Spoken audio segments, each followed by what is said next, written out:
It's working. All right. So, good afternoon. And hopefully we can warm ourselves up with a little tour. And I know that's silly given how cold the rest of the country is. But here in Florida, we're not used to it, are we? So we get to beg sympathy because, you know, what you're used to is your benchmark, your baseline. And we judge everything for its good or bad off that benchmark, right? So here in Florida, if it gets down to, what is it today, like in the 40s? 37. So 37, if it gets down into the upper 30s, then we consider that to be like the coldest winter ever on record. Whereas I imagine right now, probably a good half or more of the country, if they were to be told the forecast for the day was 37, would be ecstatic. they would run out to the swimming pools because their benchmark is much lower for this time of the year than ours.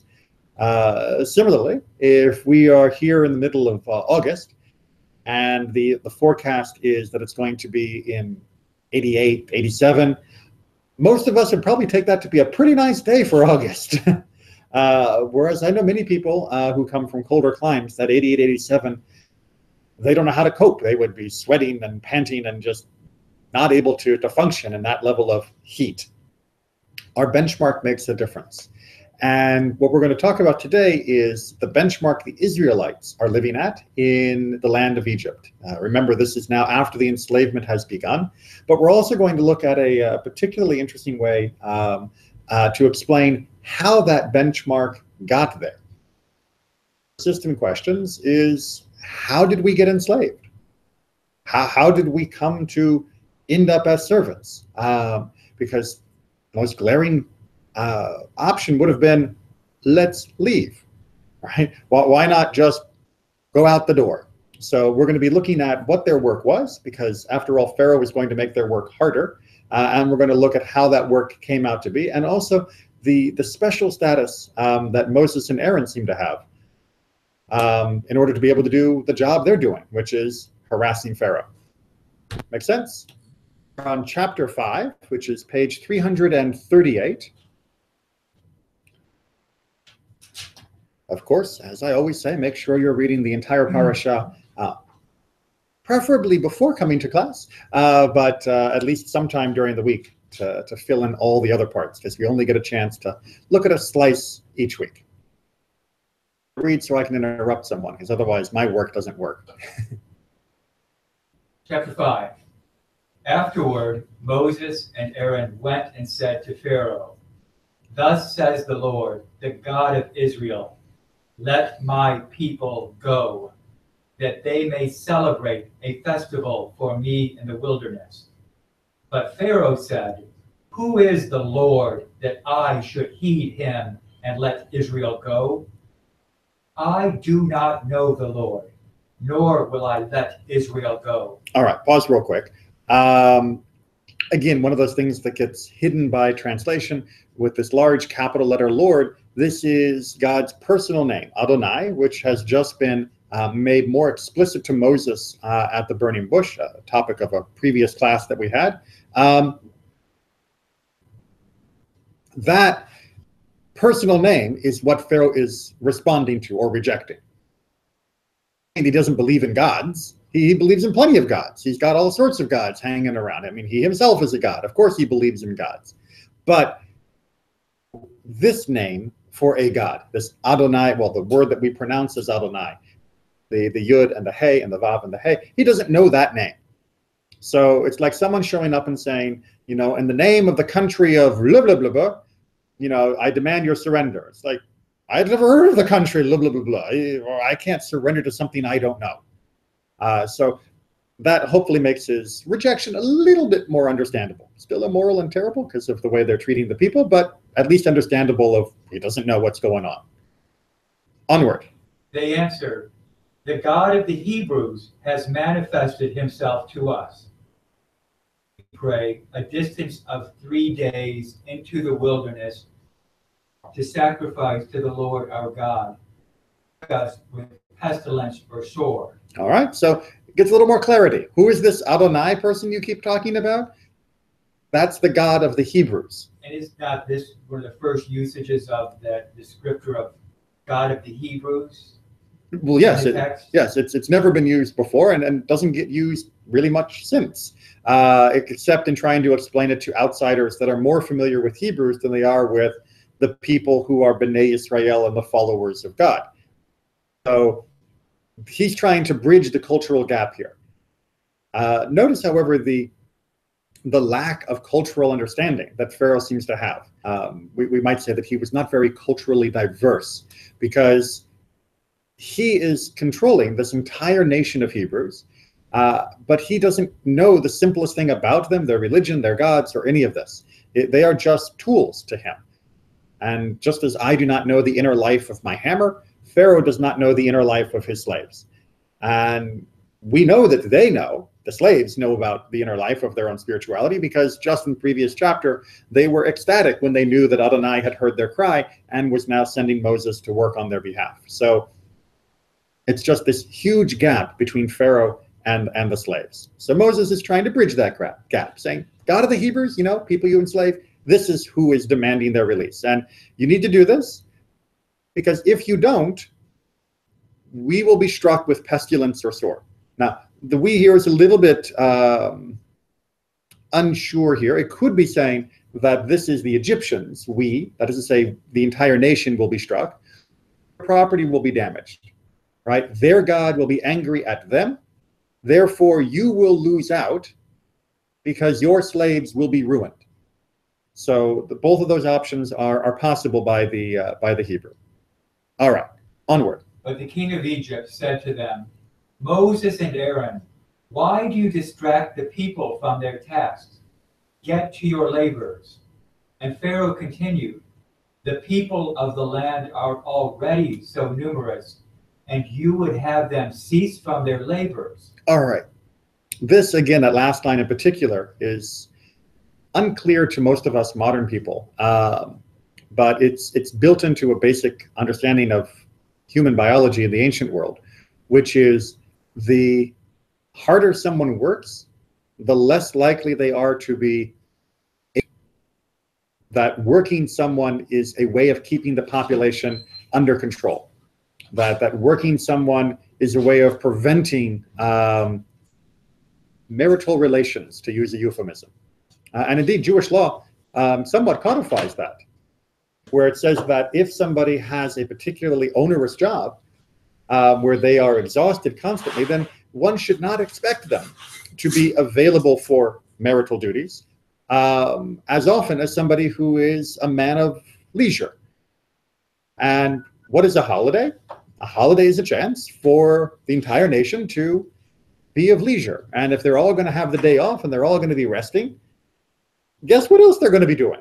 And Pharaoh was saying, that's only going to add to the number of Hebrews. And I don't want more and more and more. They're already a danger.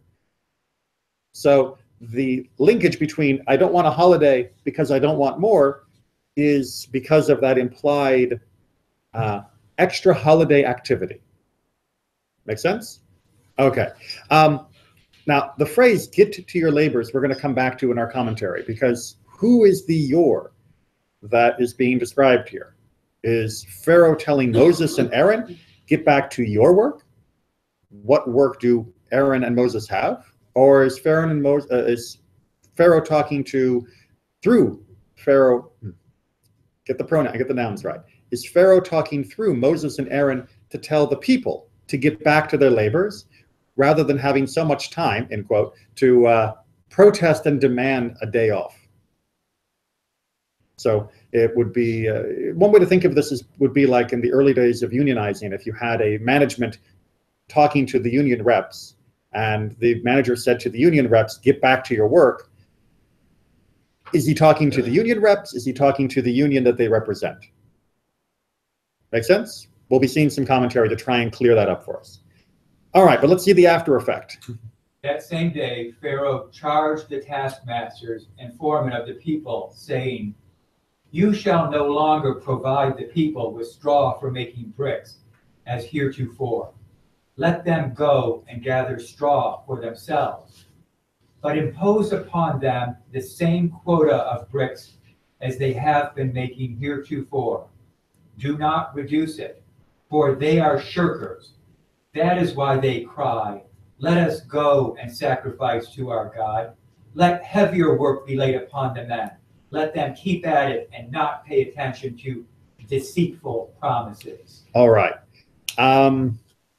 Yeah, the response of any heavy-handed management to any reasonable request is if you have enough time to make the request, then you have too much time on your hands. Therefore, you need to work harder.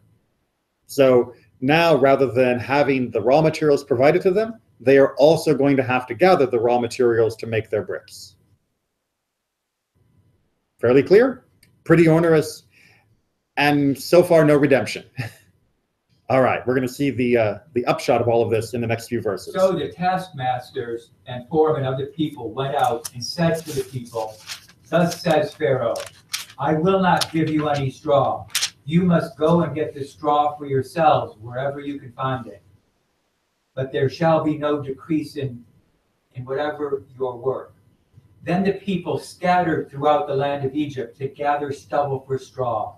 And the taskmasters pressed them, saying, you must complete the same work assignment each day as when you had straw. And the foremen of the Israelites, whom Pharaoh's taskmasters had set over them, were beaten. Why, they were asked, did you not complete the prescribed amount of bricks, either yesterday or today, as you did before? All right, and we know the answer, right? But notice, these are the foremen. These are Jewish foremen, or Hebrew foremen, I guess I should say, that we're not Jewish yet because we haven't had Judah take over. And they are being beaten for failing to drive the slaves hard enough to get the quota, even with this additional work. This is just, I mean, it's cruel and torturous. It's deliberately being tormenting. And the foremen are going to come and bring their complaint. Now remember, they are now the second delegation. The first delegation, Moses and Aaron, came and asked for the holiday. The second delegation are the foremen, coming here in verse 15. Then the foremen of the Israelites came to Pharaoh and cried, why do you deal thus with your servants? No straw is issued to your servants, yet they demand of us, make bricks. Thus your servants are being beaten, when the fault is with your own people. He replied, you are shirkers, shirkers. That is why you say, let us go and sacrifice to the Lord. Be off now to your work. No straw shall be issued to you, but you must produce your quota of bricks. Right. If you thought you could still do the same amount of work that I demand of you while having a holiday, then clearly you have too much free time. And that means you should be able to also gather the straw necessary, and that'll save me lots of extra labor and time for other projects.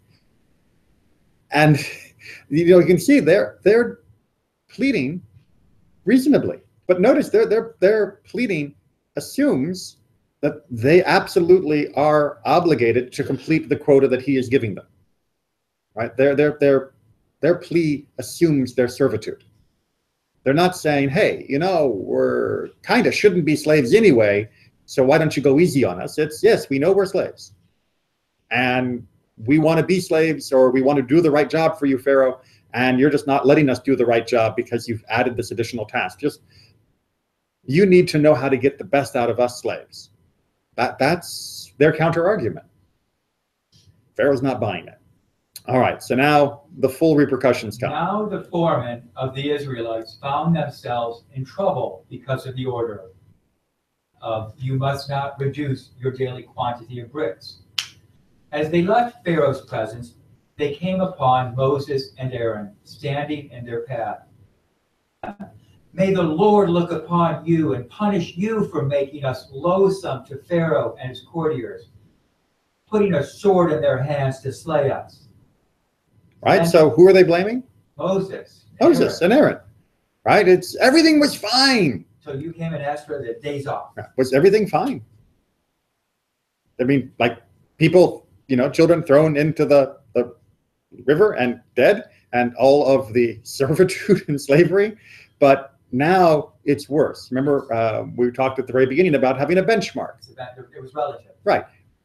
Their benchmark was, we are slaves, and they may kill us every now and then, and they're going to make our lives horrible. Worse. Now it got worse. And so now, rather than complaining about the slavery as being the primary problem, they're complaining about Moses and Aaron, who made their masters treat them worse, which is perfectly natural and completely irrational simultaneously. All right, and now Moses has to go and complain to his boss. Then Moses returned to the Lord and said, O Lord, why did you bring harm upon this people? Why did you send me? Ever since I came to Pharaoh to speak in your name, he has dealt worse with this people, and still you have not delivered your people. All right. How long has it been? Have they had? They've only gone to Pharaoh once, and so far it's only been a short amount of time since they went and their tasks were increased. So what was Moses expecting? Was he expecting that he was going to go to Pharaoh? Pharaoh was going to say, let them go. God had already told him that wasn't the way it was going to work. There's going to be hardening, and there's going to be difficulty, and there will be signs and wonders.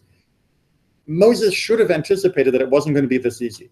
But perhaps what he didn't anticipate was the work and the extra suffering that was going to come in the meantime.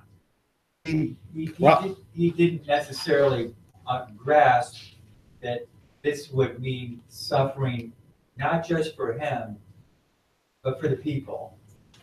That pen is dead. And he didn't grasp the fact that the people would blame him. And he didn't seem to get that either. And that's partly because, again, Just the plague of food. when the management doesn't always go the way they want. So in terms of the amount of suffering, right, Moses was expecting that when he would show up, right, this is his first meeting, he'd meet Pharaoh, that this is the amount of suffering, that the suffering would go down and down and down and down until redemption. Redemption. All right, that was what he was figuring out. Redemption. That I'm going to show up, I'm going to say, let my people go, and then we'll probably have to negotiate or do signs and wonders. But in the process, things will be getting better and better until we leave. What he didn't realize is he was going to show up, and things were going to get worse and worse and worse and worse and worse until redemption. And that this, he was going to be blamed for. That was not in his own predictions. His prediction was it's going to get better and better, and then we get 100% free, not it's going to get worse and worse. All of a sudden, we get 100% free. And like you said, this is the failure of many revolutionaries or agitators and radicals and advocates and protesters. They all think that as soon as they pick up the sign and walk outside, as soon as they link arms and begin their march, that everything's going to get a little better. And they don't realize every time there's a change, there is always a backlash. And every time there's a backlash, the people against whom the lash falls are not going to be happy about the people who have increased their suffering, because they don't see the ultimate point. They only know today is worse than yesterday, and yesterday was already pretty bad. All right, so let's take a look at how the commentators work out why Moses and Aaron would have perhaps misunderstood this, and also how the Israelites came to accept this benchmark of suffering, and how it all fits together. So you okay, keep reading? Mm-hmm. All right, so from Ibn Ezra first. Moses and Aaron are representatives of Israel. All of you get to your labors. Right, so when we read that line, when Pharaoh said to Moses and Aaron, enough with your arguments, get to your labors, it was the union reps. Ibn Ezra says it's Peshat, it's very simple. When he said get to your labors, he was speaking through them to the nation. All right, Rashbam's. Go to your own work. Don't neglect your own business, and at the same time cause others to neglect my work. All right, so Rashbam begins to introduce this notion that maybe Moses and Aaron are not expected to be doing the work of the slaves, but in Pharaoh's eyes, they got to have some work to do. right? I mean, don't you have a job? What are you doing in my court? Get back to your work. So we would say that in the vernacular, mind your own business. Exactly right, right. Mind your own business so the slaves can mind mine. That's the advantage of being Pharaoh, is you have other people to mind your business, and you get to whip them if they don't. But he's like, don't you have a job of your own? Get back to your own store and let me keep on with my business. But this is beginning to introduce this notion that Moses and Aaron were perhaps somehow outside of the average Israelite experience, that they were not Hebrew work crews. And that is something that Rashi is going to make explicit. After the work that you, Moses and Aaron, have to do in your homes. But the tribe of Levi was not put to slave labor in Egypt, as you can see by the fact that Moses and Aaron come and go as they please. All right, so Rashi, coming from the Midrash, no, if Aaron and Moses can come and go, then that means there's nobody standing over them with a whip, because slaves generally don't get to just walk around the country wherever they want to go. Why would Aaron and Moses both have this unique status? Well, Moses, because he's kind of an outsider with the whole leaving for 40 years thing. Two, remember, he walked out to meet Moses in the wilderness when Moses had the burning bush experience. Apparently, the Levites, according to the Midrash, did not have the same type of servitude.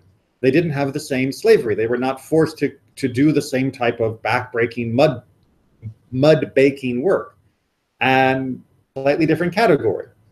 Beginning to see how this might shape up towards filling in the gap on the blame game. Right? If you have people who are protesting on your behalf, but they're not actually doing the same work you're doing, and they're not reaping the same increase in suffering that you're reaping, that makes it much easier to blame them, doesn't it? Right? It's the foreign agitators has been always one of the great calls against anyone who comes to try and help an oppressed people. Is, well, they're not even suffering along with you. They're just coming in here. How many times was that leveled against people who went down into the South to try and break the Jim Crow laws? These are just Northerners who don't understand our ways and trying to rile up, the people around here. Well, yes, but that doesn't mean they're wrong. But it does explain why when outsiders come in, try to improve something, and it gets worse for the locals, be upset at the outsider rather than upset at the person who's actually holding the whip. All right, Exodus Rabbah again drives this home. Rabbi Joshua ben Levi said, the tribe of Levi was free of back-breaking work. Pharaoh said to them, only because you are idle do you say, let us go and sacrifice to our God. Get to your labor for Israel. Right. So Exodus Rabbah introduces this notion that not only were they free, but they actually had some form of sacrificial duties or priestly duties while they were in the land of Egypt. And because of that, that's why they're thinking about, let's take everybody out to do a sacrifice. Let's have everybody participate in this. And that's why Pharaoh's responding to them in their way. Question? Well, that would, consistent with what we saw with Joseph in prison. Joseph was assigned to be a trustee to oversee the other inmates. The argument here is trying to somehow do something else. Something else. All right, and that's something else that the next commentary, which I've noticed I left off, that this is from Radak, the commentator.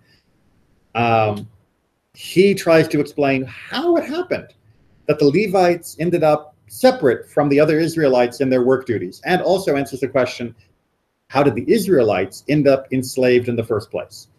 So, the reason why the tribe of Levi had been exempted from performing slave labor when the Egyptians first began to enslave the Israelites was that Pharaoh pretended to share that burden with them in order to encourage them to perform those labors for patriotic reasons, building fortifications against potential invaders. Pharaoh had appealed to their loyalty and told them that by performing this labor, that they were loyal Egyptian citizens. Very clever, yes? Right? The idea that if you enslave all of them all at once, or if you even make all of them do forced work all at once, then it feels like you're picking on them. But if you have a leadership class and you talk to them about getting everybody together to work in order to for the good of the whole nation, and it makes it feel like you're part of the nation, that's very seductive. The Stockholm syndrome. But it's like Stockholm syndrome, although I've heard from recent research there's no actual psychological thing that really is Stockholm syndrome, but it's certainly much easier to buy the line, we're all in this together. There's also a mitigation for some part of my group. But weren't they all in it together at the beginning before they became slaves? The Egyptians had levies put on them too, to help build cities and things like that. Indeed, I mean this So type they were of working side by side with the right, and this kind of forced labor, as we like to make it sound. I mean, recent research into Egyptian history shows that the pyramids and many of the other things were not built just by slaves, but were often built by highly respected and often highly desired skilled labor, but also by just patriotic duty. People often wanted to work on these projects. and some of us put forth the theory that the reason for the pyramids was to do just that, to pull the population together, to give them that they would develop coherence. A good Tower of Babel type theme. So here the idea is participate in these grand unifying work projects, and you do it in a way that makes them feel that they're equal by letting them have their own leaders and their own protected group. And then they'll buy the argument, they'll buy the line, they'll buy the patriotism, and then you can snap the trap shut on them, which is what he goes on to talk about. The Jews, yeah. Yeah, the Jews of then were only too eager to prove their loyalty, not suspecting how they would be exploited. At that time, the tribe of Levi remembered what their founding father Yaakov had said to them, that Levi was not to be one of his pallbearers, as that tribe was destined in the future to carry the Holy Ark on its shoulders. They therefore declined at the time to participate in the building of fortifications. And Pharaoh did not make an issue of this, as also the Egyptians had a caste of priests who Joseph, during the years of famine, had completely excused from any taxation. All right, so again, they're building a parallel system to the Egyptian society, so it makes it all look equal. Pharaoh's not going to force everybody to do this right at once, because if you force it once, you're changing the benchmark too quickly. They also have no inheritance. Right. You're changing that benchmark too quickly. Remember, we've talked about that benchmark. So if he goes from you're totally free to you're all totally enslaved, that people, they'll rebel against, or they'll just leave. But if you say, I know you're free, and I know you're guests in our country, but it would be nice if you participated in this work the way we do. And yes, okay, if one of your groups doesn't want to do it or can't do it, then we're not going to force them. But the rest of you, it would be really super if you were also helping with this. Because, you know, there are some people who say that maybe you're not really like one of us. So maybe if you do this, then we'll be friends. And now people become used to working for the state as just what they do. The other way, of course, to oppress people is divide. Dividing time. Much easier, yes. Seeing that these people had not learned any vocation, That is to say, the Levites. they were not physically suitable to perform the kind of physical labor the other tribes were used to. They were therefore rewarded by God not to have to share this burden with their brethren. According to that, Pharaoh told Moses and Aaron not to try his patience and be content that they, being Levites, were not required to do slave labor. I mean, how much chutzpah do you have to come and complain to let the other slaves go free when you're not actually forced to do this kind of labor? Perfectly reasonable.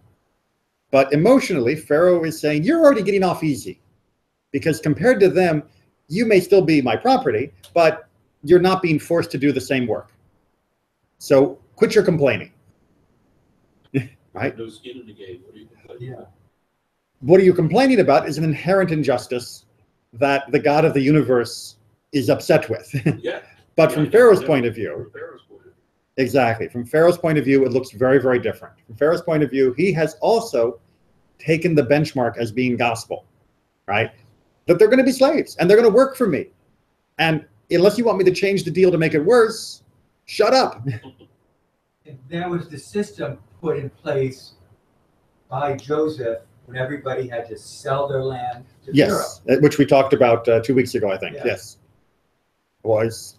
It kind of was Joseph's system. Now, it was Joseph's system on behalf of Pharaoh. It wasn't for his own self-aggrandizement, but yes, it did permeate Egyptian thought. And the Egyptians were now used to the idea that people would be servants of Pharaoh. So why shouldn't the Hebrews also be servants of Pharaoh?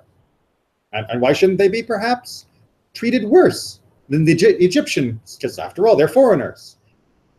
There is a certain to it of once you assume that this kind of tyranny is normal, then it fits together okay. And that's why Pharaoh just is totally flabbergasted that anyone would come and complain. It's also why this is one of the watershed moments for all of humanity, because it's when somebody, despite how natural and reasonable this tyranny system was, stood up and said, no, even though they themselves were not the worst oppressed of those who were in that system. And that has often been the case, is that it is oftentimes the people who are most oppressed by the system that are least able to speak for themselves. And it is people who are on the margin of oppression that are able to have enough wherewithal to stand up and say, this whole thing is wrong, even though I'm not at the bottom. Okay, let's go on. Pharaoh meant the quota of bricks was set when they were fewer. So their task is easier now, but you still have them on strike. So this is a Barbanel in his usual beautiful thing. Says, look, when we said how many bricks the Israelites had to make, we made that quota when their population was smaller than it is now.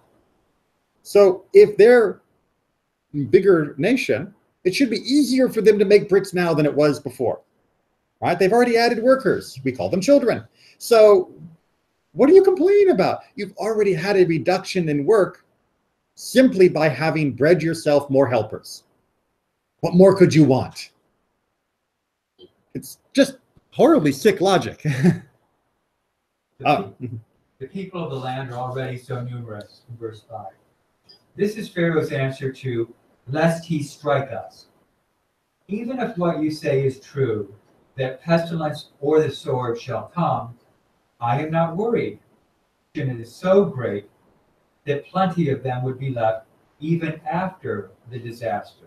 All right. So remember I pointed out that initial verse where they said, you need to let us go and worship our God because otherwise sword or pestilence will strike us. And it was a little ambiguous who the us is. Ibn Ezra is saying the us is the Israelites. And this was meant as a threat to Pharaoh's property, to say, if you don't let us go, your property, your slaves, will be struck down. And Pharaoh's response, according to Ibn Ezra, is good. I've already got too many of them that I'm worried about them. So if a few of them die, hey, that takes care of the problem. Yes, again, this is what happens when you're having a conversation and the two people have totally different perspectives on the nature of the entire universe. It's like having a conversation with your cat. It's just not working, right? Your cat's like, no, I still want the food. Like, no, you can't have the food. And that word, you can't have the food, it doesn't fit in the cat's vocabulary. Same here, that this is unfair somehow or wrong inherently just doesn't make sense to Pharaoh. So now we get back to the blame game. And Moses said, why do you bring harm upon this people? Yes, this is Moses complaining to God.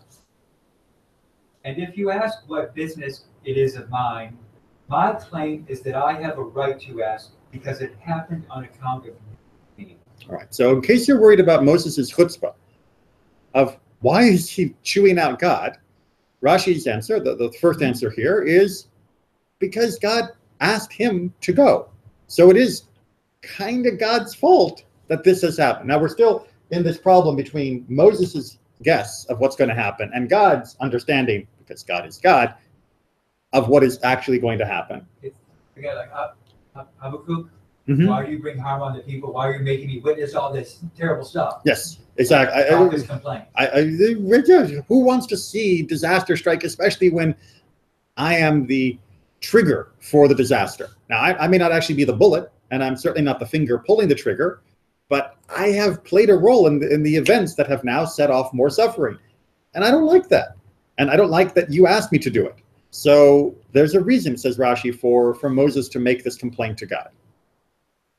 But that's not the only way that this blame game is going to unfold. So Ibn Ezra has a different version. Moses here is passing on to God what the Israelites said to him.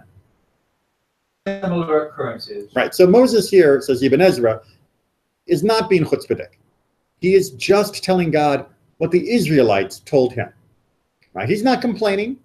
He is just the messenger of the complaints of the Israelites. A little harder to fit into the words, but Ibn Ezra thinks it's the only logical explanation because... But God had already told Moses, I know that the king of Egypt will not let you go, not because of a mighty hand. That is, not because of one blow or two, I perform wonders in his midst. Right? So this is going to have... Moses knew that it was going to take longer. So when Moses is passing on the complaint, of course, knew that this was not going to be an instant victory. But there's still some level of agitation in Moses. But Moses was angry that God had not warned him that such distress would come upon Israel in the meantime. He had expected that at least their burdens would be lightened a bit.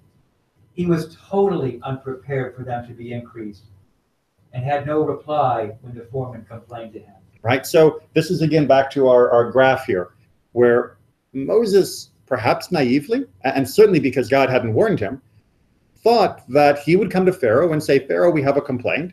And Pharaoh would say, okay, here's a compromise. Right? And then people would be happy. And then after things had gotten better, Moses would come back to Pharaoh and say, okay, now we need this. And then there'd be a compromise. And then things would get better. Now, we might still need to convince Pharaoh to compromise. But, you know, by doing a few signs and wonders here and there, the plagues. But he would compromise bit by bit by bit, not make things worse and worse and worse. Because we already know how Moses is distressed when he sees his own people being mistreated. It's what sent him off 40 years ago. And he saved the guy from being hit and buried the Egyptian in the sand. That was because he couldn't stand to see somebody mistreated. He was grieved and distressed. Exactly right. But this idea that Moses was expecting a very different style of negotiation. He was probably expecting the style of negotiations that you have among equals, right? Like the shepherds that he dwelled amongst. If your sheep and my sheep, and we have a problem over grazing land and all of that, neither one of us is in a position to just murder the other one. And so we sit down and we talk, and we probably have to work it out and hear both sides and figure out a good solution and which has some compromise. And then if there's another problem, we do some other compromise. And there may be some posturing of, you know, if you don't compromise, I'm going to, you know, beat you up. But not really vicious type, because neither one of us is in the position of power to do that. Pharaoh is. Negotiate with somebody who has absolute power. You shouldn't be surprised that it will take absolute power to break their will, and that in the meantime, they're only going to show off their power, of how much control they have, of how much your life is in their hands. And they are going to squeeze you for all it's worth to show you who's truly boss. And they will push back against every sign and every wonder that is trying to teach them otherwise. Because it's just not their worldview. All right, Ramban, again, in his own way, gives us another perspective. Since God had told Moses twice that the king of Egypt would not let them go, why is he complaining? Ibn Ezra is wrong in his answer because in the next verse, verse 23, it says, still you have not delivered your people. Delivering can only mean bringing them out of exile, not a mere lightening of their workload. Right, so it's a pretty good argument against Ibn Ezra. Right, Ibn Ezra said he thought there'd be at least a little improvement, but there's no sign in any of the conversations that Moses had with God that he thought that, and there's no sign in his continued complaint in verse 23 that he was only talking about lightening the load. He was talking about deliverance, and that seems pretty straightforward, says Ramban. So now he has to find his own interpretation. In my opinion. In my opinion, our master Moses thought God was telling him that Pharaoh would not heed them and let them go immediately at his command, or by a sign or wonder, until he had performed all of his many marvels. But Moses thought he would bring them upon Pharaoh right away, one after the other, within just a few days. But when Moses saw that things had stayed as they were for 3 days, with Pharaoh making things worse and worse each day, and that God did not rebuke him, That is to say, rebuke Pharaoh. and he had received no revelation about what he should do, then Moses thought, it will be a long time. Right? So this is Moses going, all right, God, we're going to go deliver our people. Pharaoh, let him go. Oh, he said no. Okay, I kind of expected that. But now I just have to sit back and wait for God to hit him with the old plague hammers. 1, 2, 3, bam. Bam. He got the prophetic revelation, but he didn't get the schedule to go with it. And he put his own schedule, right? So even if Moses thought things were going to stay the same or maybe even get worse, he was expecting 1, 2, 3, boom, boom, deliverance right there at the beginning. And that wasn't God's timetable. Yeah. Right? God and Moses was sort of like expecting God to show up for the fight in the first day. Isn't that always the case? Well, yeah. We often underestimate how much time it takes to change the world. It's just, but you know, that is the naivete of the reformer, of somebody who sees something wrong in the world and knows how easy it would be to fix if all you did was let him go. If all you did was do the right thing. And who knows that God is on his side. I mean, he has had a clearer example of God being with him than anyone else in human history. Why shouldn't it work like that? He doesn't quite understand that God actually needs the full year, not because God couldn't deliver them now, but because God would not be able to make the point to the world had he delivered them instantaneously. That God needs this time in order to truly set the stage for where the world needs to go. Moses doesn't get that. Moses sees people suffering today, and that seems to him to be the ultimate problem. So what Moses meant was, why did you bring harm upon this people by sending me before the end of the exile? Couldn't I have shown up at the end? You ought not to have sent me until you were ready to rescue them. Rescuing them, you have done harm to them. If this is how you deal with them, they will be finished off by the harm that finds them. Thus God answered him, as he did in the first verse of chapter 6, you shall soon see. Right. God was reassuring him, no, it's okay. The process is beginning. Don't freak out on me, Moses. It is happening. It's just not going to happen lightning fast the way you perhaps were imagining. And I think, you know, personally, that Ramban has the answer of what was Moses expecting down probably best. I like the pieces of Ibn Ezra and Rashi as well, but Ramban, I think, ties together all the verses nicely. He was expecting it to happen sooner, but he wasn't expecting it to go, you know, all nice and, you know, lovey-dovey. And that is just his shortcoming. With the visions, and it's throughout the text, it's never clear time-wise. God's time is sort of the opening, opening verses in Genesis and Bereshit. Time is at that level is very different often than what we perceive time to be. To say the least, yes. And that creates impatience at times and frustration, aggravation, disappointment. It also, I think, has to do with the fact that for Moses, the first 80 years of his life, first in the court of Pharaoh and then 40 years as a shepherd, without a deep connection to God and without a deep understanding of who God was.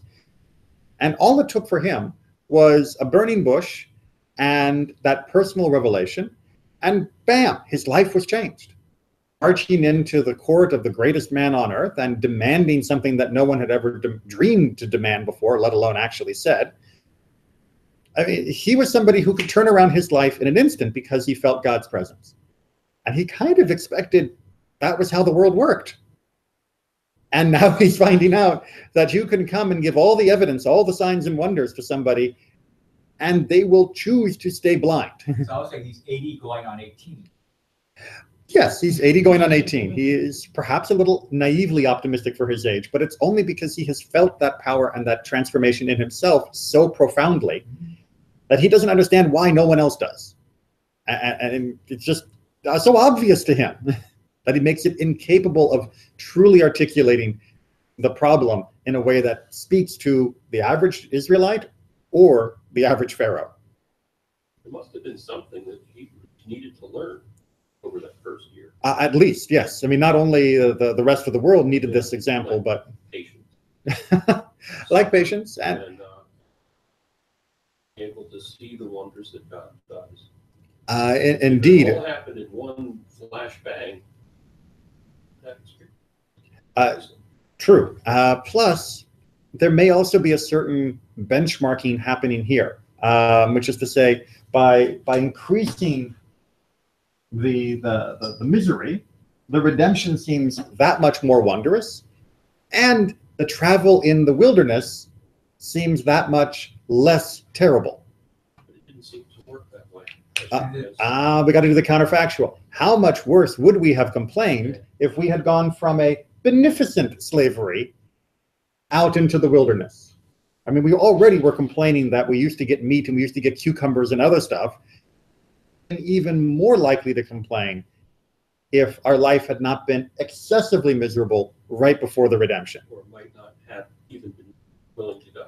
Oh, exactly. You know, being a slave's not so bad. The greater the effort, the greater the reward. It's all about that tension and release, right? You pull the bow back far enough, go farther. If you only pull it back a little, then the arrow's not going anywhere. And this tension of the lead up towards the Exodus is what has propelled us for 3,000 years. So I think God got the physics right. He seems to have gotten it right. But for the people on the ground during the events, boy, it doesn't feel like that. And that's a refrain that comes up in a number of different ways throughout this whole Exodus of why delay? Why delay? But this is one of the underlying answers. There are multiple answers. Leaves Moses with a personal problem, a personal pain, and that's the last comment from Sforno.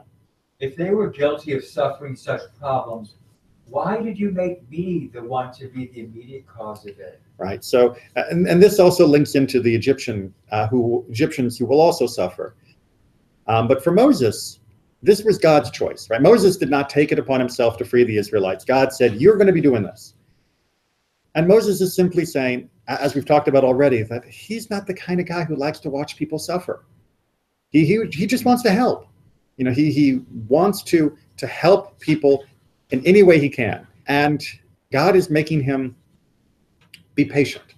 God is making him have to be aware that your help will come and your time will come and you will deliver these people, but it's not going to be instant. And Moses, it's just bless him. You can feel the pain of any good person who has ever tried to do good only to see the first attempt blow up in their face and hurt the people they were trying to help, to say, do this.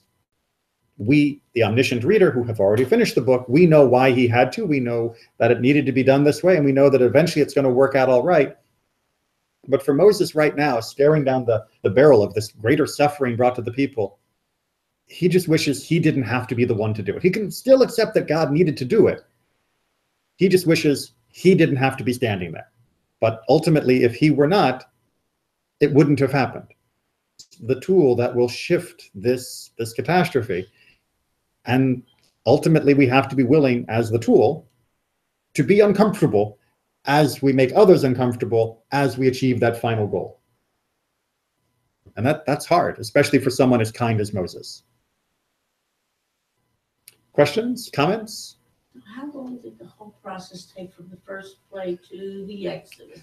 So the usual explanation from the Midrash and the other rabbinic commentaries is about a year. This took about a year from the first entry of Moses to Egypt until our exodus out of the land. About a year, which is a long time. And there are many discussions. First, of why the Egyptians had to suffer. And there, the contrary answer is, rather than God choosing for them to suffer, they chose themselves to be the enslavers of our people. And if God had wanted us to be in a foreign land, it didn't have to be Egypt. They were the ones who chose to make us captured. They earned through their national crimes the national punishment that they reap. There's also the question of why do we have to wait in order to leave at such a point that they will be willing to endow us with the gifts.